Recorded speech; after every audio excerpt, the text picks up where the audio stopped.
नागपुर से एक बड़ी और सनसनीखेज खबर सामने आ रही है।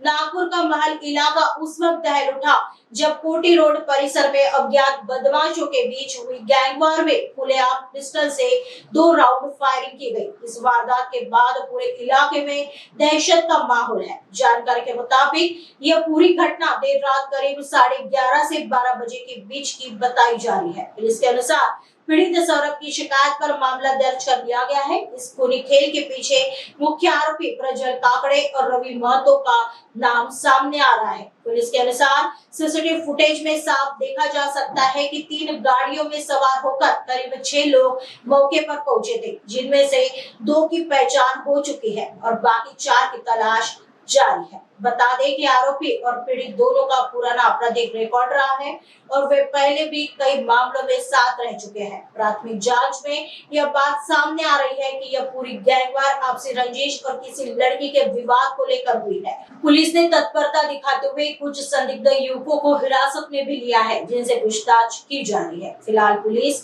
मामले की गहराई से जांच कर रही है। आगे की जांच पुलिस कर रही है।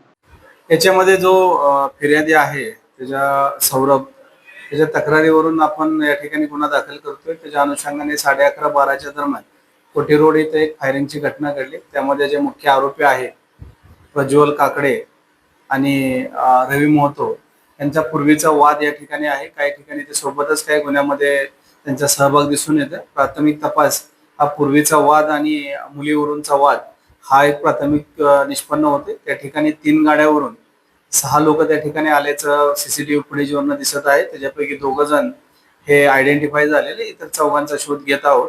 तसेच त्या ठिकाणी काही आमच्या माहितीवरून काही युवक पण आम्ही ताब्यात घेतले आहे। त्यांच्याकडे सुद्धा सध्या त्या गुन्ह्याच्या अनुषंगाने चौकशी सुरू आहे। याच्यामध्ये जे फिर्यादी आणि आरोपी आहेत हे पूर्वीचे सोबतचेच गुन्हेगार आहेत। त्यांच्यावरती काही ठिकाणी एकत्र गुन्हे दाखल पण आपल्याकडे आहेत। त्यांच्यावर त्या ठिकाणी कारवाई पण झालेली आहे। हा अंतर्गत वाद कशावरून झाला, त्याचं काय कारण आहे हे कारण अद्याप निष्पन्न झालेलं नाहीये, पण तपासात काही गोष्टी उघडकीस येत आहेत। त्याच्या अनुषंगाने आम्ही पुढील तपास करतो।